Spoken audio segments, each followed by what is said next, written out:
નમસ્કાર બાળ મિત્રો, ધોરણ 6 વિષય હિન્દી તેમાં મેં તમને પાઠ 1 થી 6 સમજાવી દીધા અને આજે જોઈએ પાઠ 7. શું નામ છે એનું? બૂજો તો જાને. તો એ શું છે? તો કે પહેલિયા છે. આપણે ગુજરાતીમાં એને શું કહેવામાં આવે છે? ઉખાણા. તો ઉખાણા આપણે સમજવાના છે. તો દરેક બાળ મિત્રો પહેલા પોતપોતાની પાઠ્યપુસ્તક કાઢે અને પાના નંબર 44 એમાં નજર કરે અને જોવે કે પહેલિયામાં શું શું આપેલું છે. પહેલા તો જાણે ચિત્ર તો દોરેલા જ છે એટલે આપણને ખ્યાલ તો આવી જ જશે કે આને શું કહેવામાં આવે છે. જો એમનેમ જ આપણને કીધું હોય તો આપણે વિચારવું પડે કે આને શું કહેવાય, પણ સામે ચિત્ર આપેલા છે એટલે આપણને ખબર તો પડી જ જશે. તો જોઈએ આપણે બાળ મિત્રો પાઠ 7 बूझो तो जाने. तो आप सभी जानते हैं कि पहेलियां बच्चों को बहुत पसंद आती है. શું કહે છે કે તમે બધા જાણો છો કે પહેલિયા એટલે કે ઉખાણા બાળકોને ખૂબ જ ગમે છે. यहाँ पहेलियां देकर छात्रों की विचार शक्ति का विकास करने का प्रयत्न किया गया है. કહેવામાં એમ આવે છે કે પહેલિયા છે એટલે કે ઉખાણા છે એ છાત્રોને શું આપે છે? વિચાર શક્તિની પ્રેરણા આપે છે, વિચારવાનો તક આપે છે કે આ ઉખાણા તમને પૂછ્યા પણ તરત તમને જવાબ તો આપી ન શકો એટલે શું કહે છે? વિચારવાની એક શક્તિ આપી છે. વિચારીને પછી તમે એનો જવાબ આપી શકો છો. ખબર જ ના હોય અને આપણે જવાબ આપી દઈએ તો ખોટો પડે, પણ એટલે શું કહે છે? વિચારવાની શક્તિ આપણને ઉખાણામાં આપી છે. તો પહેલિયા समस्या का पहेलिया समस्या या प्रश्न के स्वरूप में होती है. શું કહે છે કે ઉખાણા હોય છે એ કેવા હોય છે? સમસ્યા अथवा तो પ્રશ્નના રૂપમાં જોવા મળે છે. उन्हें समझना बुझाना बड़ा अच्छा लगता है. એને સમજાવવાનું અને ઉલઝાવવાનું ખૂબ જ આપણને ગમે છે. तो ये पहेलियां हमारे विचार करने की शक्ति को बढ़ाती है और ज्ञान में वृद्धि करती है. આ પહેલિયા એટલે કે ઉખાણા છે એ આપણું શું વધારે છે? તો કે છે આપણી વિચાર કરવાની શક્તિ વધારે છે અને વધારે પડતું જ્ઞાનની વૃદ્ધિ આપણને કરાવે છે. તો આપણે જોઈએ કે સૌ પહેલા શું છે? તો જોઈએ પહેલી કો પઢકર સહી ચિત્ર से જોડીએ. તો આપણે જોઈએ પહેલું જ કે પથ્થર કા વન ઊંચા હે મન. શું કહે છે? પથ્થર જેવું વન છે અને એનું મન છે કેવું છે? ઊંચું છે. ઉગતે પેડ ઘને સારે. એની બાજુ ઘણા બધા શું ઉગે છે? તો કે છે પેડ ઉગે છે. તો નદીઓ ઝરણો કે ઉદ્ગમ હમ ભૂતલ કે હે હમ રખવાલે. શું કહે છે કે નદી અને ઝરણાથી અમારું ઉદ્ગમ સ્થાન થયું છે અને ભૂતલ કે રખવાલે અમે આજે પૃથ્વી અને ધરતીનો અમે રખેવાળ છીએ. તો એ શું થશે? તો આપણે વિચારવું પડે. ડાયરેક્ટ તો આપણને જવાબ તો આવડે નહીં, પણ સામે આપણને ચિત્ર આપી દીધું છે એટલે આપણને ખબર તો પડી ગઈ કે આને શું કહેવાય. તો શું કહેવાય એને? પર્વત. તો ચિત્રની અંદર પહેલામાં જોજો કે તમને પર્વત દેખાય છે, એમ આજુબાજુમાં તમને વૃક્ષ દેખાય છે અને વચ્ચે પાણીના ઝરણા દેખાય છે. એટલે તમને ખબર તો પડી ગઈ કે પહાડ છે એનું ઉદ્ગમ સ્થાન કયું છે? તો કે છે નદી અને ઝરણા. અને આજુબાજુમાં શું જોવા મળે છે? તો કે છે વૃક્ષ જોવા મળે છે. બાળ મિત્રો આ પહેલું ઉખાણું આપણું અહીંયા પૂરું થયું. હવે જોઈએ બીજું. સ્વયં ન પીતી પ્યાસી રહેતી. શું કહે છે? પોતે તો પીતી નથી પણ કેવી રીતે પોતે તરસી રહે છે. દેતી જગ પર કો પાણી. બધાને શું આપે છે? તે પાણી આપે છે. ખેત સિંચતી નાવ ચલાતી બતી હું મેં મનમાની. હું ખેતીના ઉપયોગમાં પણ આવું છું અને મારા ઉપર શું ચાલે છે? તો કે છે નાવ ચલતી હે और बती हूँ मैं मनमानी. હું વહેવું છું મારી જાતે, મારા મન પ્રમાણે વહેવું છું. તો એનો અર્થ શું થાય? ચિત્ર આપ્યું છે એટલે આપણને તો ખ્યાલ તો આવી જ ગયો હશે કે આને શું કહેવામાં આવે છે. તો શું કહેવામાં આવે બાળ મિત્રો? નદી. તો તમે જોવો છો કે નદીમાં એક નાવ છે. તમને જોવા મળે છે કે ફરતે છે લીલું ઘાસ અને વચ્ચે છે નદી છે અને વચ્ચે છે નાવ. એટલે નાવ શું કહે છે? હું પાણીમાં વહેવું છું, ચાલું છું. શું કહે છે? નાવ શું કહે છે? હું પાણીમાં ચાલું છું. અને ખેત સિંચતી નાવ ચલાતી બહતી હું મેં મનમાની. હું મારા મનથી જ વહેતી રહું છું. તો એને શું કહેવામાં આવશે? તો નદી. તો જ્યાં હું સમજાવું છું ત્યાં તમે તમારી જાતે લખવાનું છે. પહેલામાં લખવાનું છે તમારે પર્વત, બીજામાં શું લખવાનું છે સામે? નદી. હવે જોઈએ ત્રીજું, ફલ દેકર સફલ હુએ હમ. શું કહે છે? ફળ આપીને શું થઈ? અમને સફળતા મળી. હરિયાળી ફેલાતે, ચારે બાજુ હરિયાળી હરિયાળી ફેલાવે છે. ફૂલ ફલી જળ છાલ બીજ દે સબકો સુખી બનાતે હે. શું કહે છે? એ શું આપે છે? ફળ આપે છે, ફૂલ આપે છે, જળ એટલે કે નીચેના મૂળ આપે છે, છાલ આપે છે અને બીજ પણ એટલે કે બી પણ તે આપે છે. અને સબકો સુખી બનાતે, બધાને કેવું બનાવે છે? સુખી. શું કામ? વૃક્ષ છે આપણને છાંયડો આપે છે અને વૃક્ષ એક ફળ પણ આપે છે, ફૂલ પણ આપે છે, એની છાલ પણ આપણને આપે છે અને સાથે સાથે બીજ પણ દે છે. બીજ આપે, ફરીથી એ વાવીએ તો ફરીથી એ વૃક્ષ બની જાય છે. એટલે શું કહે છે કે સબકો સુખી બનાતે હે. એટલે આપણે તરત સમજી જઈએ કે આનો અર્થ શું થાય. તો શું થાય? પેડ, વૃક્ષ છે આપણને બધું આપે છે, ફળ, ફૂલ, છાંયડો, બરોબર, અને વરસાદ પણ આપણને આપે છે. જો વૃક્ષ વધારે વાવો તો વરસાદ આવે છે અને સારો પાક પણ ઉગી નીકળે છે.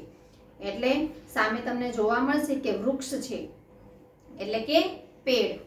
હવે જોઈએ 4 નંબર, પેજ નંબર 45 જો કે હમ દોનો હે પક્કે મિત્ર. શું કહે છે? કે અમે બંને કેવા છીએ? ખાસ મિત્ર. કરતે રહેતે કામ વિચિત્ર. અમે કામ કેવા કરીએ છીએ? તો કે છે વિચિત્ર.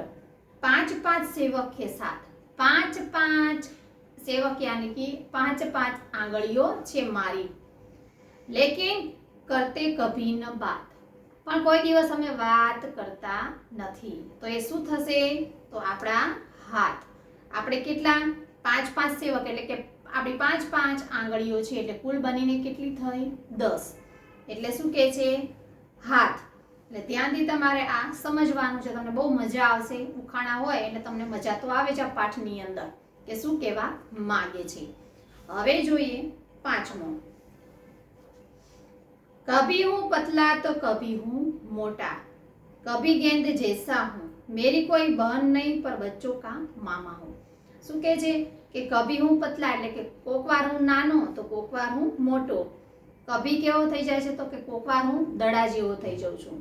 મેરી કોઈ બહન નહીં હે, તો મારી કોઈ બેન નથી. બચ્ચો કા મામા હું, તો શું કહે છે? બાળકોનો હું શું છું? મામા. તો શું કહેવામાં આવે તરત? ચાંદ. તો તમારે એની સામે શું લખવાનું છે? ચાંદ. હવે જોઈએ 6, बड़े सवेरे उठती हूँ मैं, शेर गगन की करती हूँ मैं, आलस सुस्ती तनिक न करती, हरदम ही कुछ करती रहती हूँ. बड़े सवेरे उठती हूँ मैं, તમને ખ્યાલ તો આવી જાય કે વહેલી સવારે કોણ ઉઠે છે? શેર ગગન કી કરતી હું એટલે હું સવારે ઉઠીને આકાશનું ગગન એટલે કે હું ગગન કી કરતી હું મેં. શેર એટલે કે સવારમાં ઉઠીને આટા મારે છે. આલસ સુસ્તી તનિક ન કરતી, મારામાં આળસ જરાય એ કરતી નથી. હરદમી કુછ કરતી હું, રોજ કંઈક ને કંઈક હું કરું છું. તો એનું શું કહેવામાં આવશે? તો કહેવાય ચીડિયા. હવે જોઈએ આગળ, તન હે મેરા હરા ભરા, રસ से रहता सदा भरा, भीतर से मैं हूँ लाल, प्यास बुझाकर पूछूं हाल. શું કહે છે? તન છે એટલે કે મારું જે આ શરીર છે કેવું છે? હરા ભરા. રસ સે રહેતા સદા ભરા.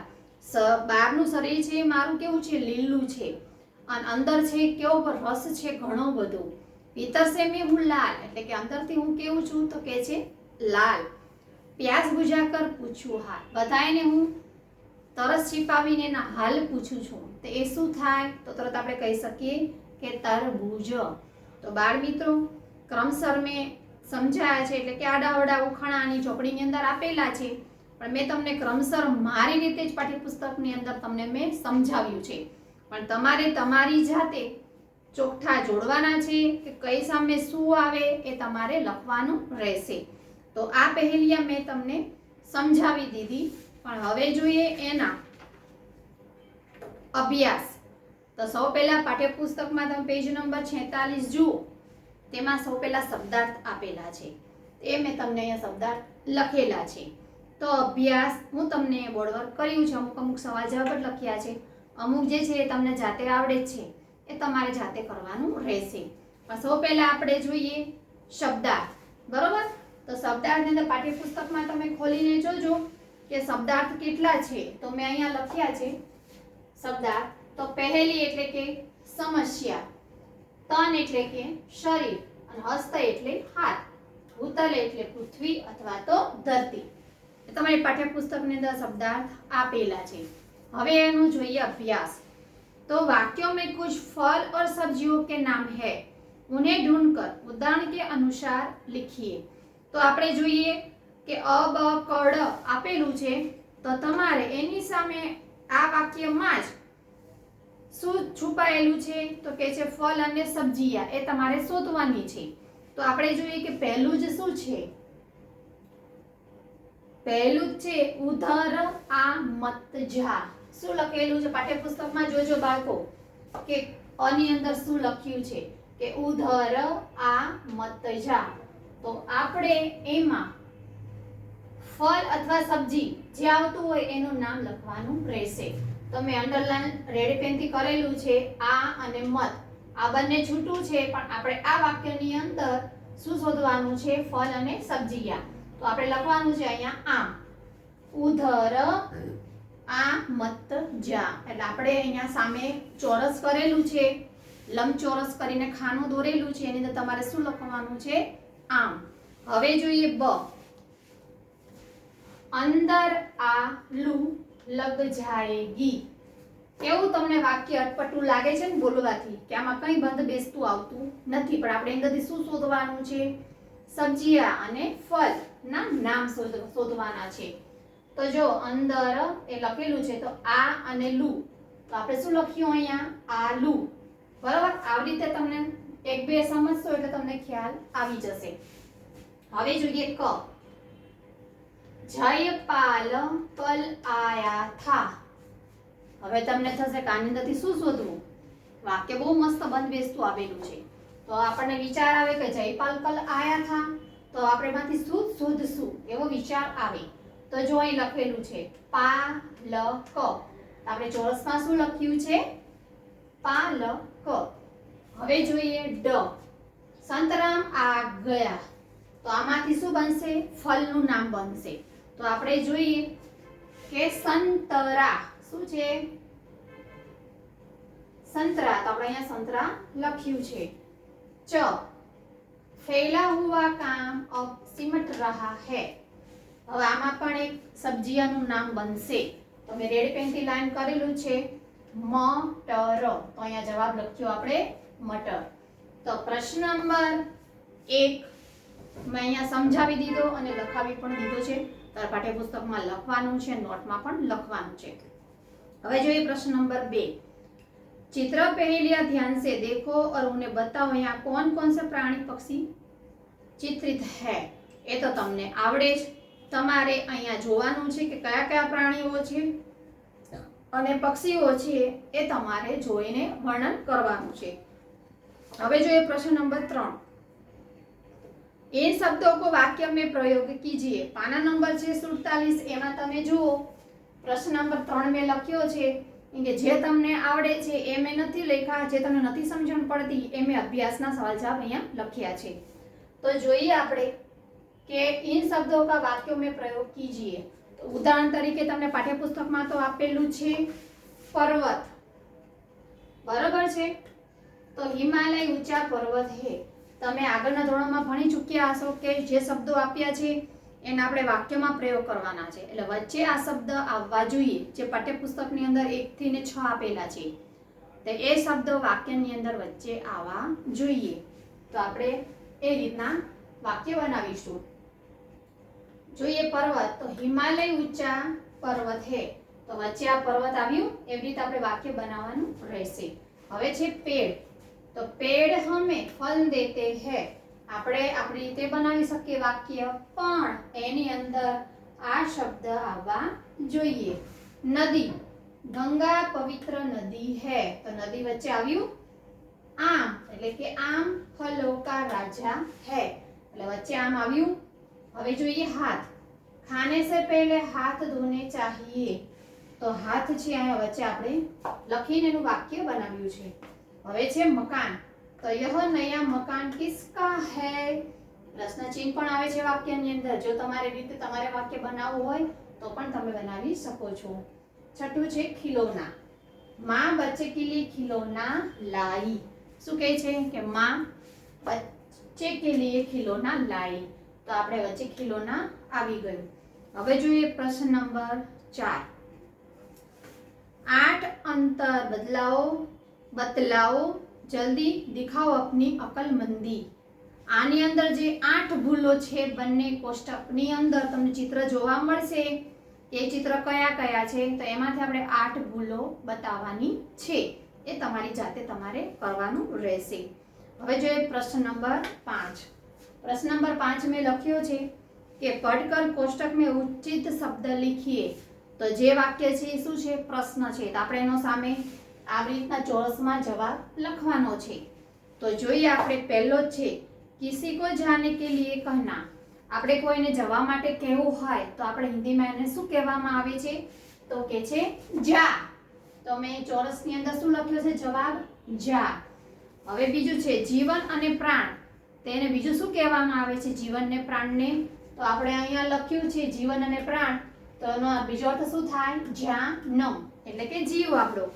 પછી ત્રીજું છે રાજા જનક की पुत्री તો તમને એ તો ખબર જ છે કે રાજા જનકની પુત્રીનું નામ શું હતું તો તરત આપણે અહીંયા લખી શકીએ કે જાનકી। હવે ચોથું પ્રાણી પશુ અને જીવધારી તો એને શું કહેવામાં આવે છે તો કે છે જીવ સૃષ્ટિ બરાબર। तो આવી રીતે તમારે પાઠ્યપુસ્તકમાં કોઠાની અંદર સામે લખવાનું છે અને નોટની અંદર લખવાનું છે। હવે જોઈએ પ્રશ્ન નંબર 6 કે નીચે दी गई वर्ग पहेली में से सार्थक शब्द ढूंढकर लिखिए। શું શબ્દ શોધવાના છે આપણે સાર્થક। તો કોઠો તો અહીંયા દોરેલો છે અને એમાં શબ્દ પણ લખ્યા છે। આપણે આમ ગોળ કે ચોરસ જે કરવું હોય કરીને આપણે શબ્દો લખવાના છે કે આ કોઠાની અંદર કયા કયા શબ્દો છે।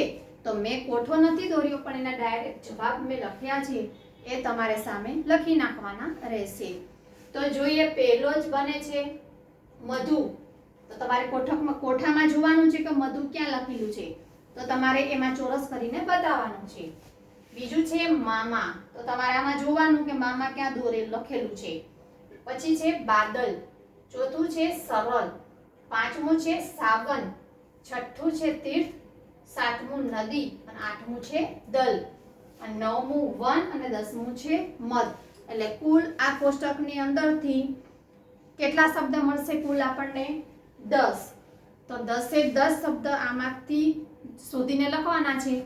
જવાબ તમે લખ્યો તો તમને આવડશે જ એટલે તમારે અભ્યાસ મેં પૂરો કરી દીધો છે અને સ્વાધ્યાય જે છે એ તમને આવડે એવું છે એટલે તમારે જાતે લખવાનું રહેશે।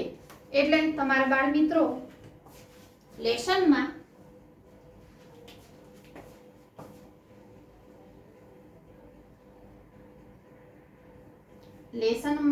પાઠ 7 पहेलिया शब्दार्थ अभ्यास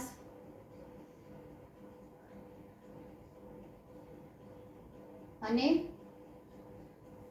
સ્વાધ્યાય નોટમાં લખવાનું રહેશે।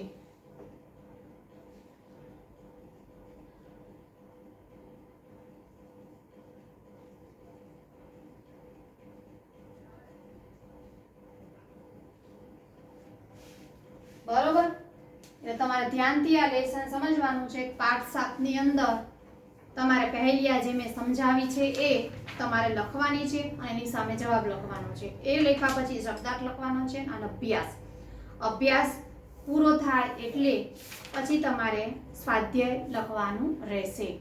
અને બાળ મિત્રો જે પરીક્ષાની પ્રથમ કસોટીની તારીખ તો આવી ગઈ છે એટલે તમને મેં જે અભ્યાસ ચલાવવાનો છે બોર્ડમાં તમને મેં સમજાવ્યું હતું એ પ્રમાણે તમારે સાદે પોથીમાંથી તૈયાર કરવાનું રહેશે। આભાર।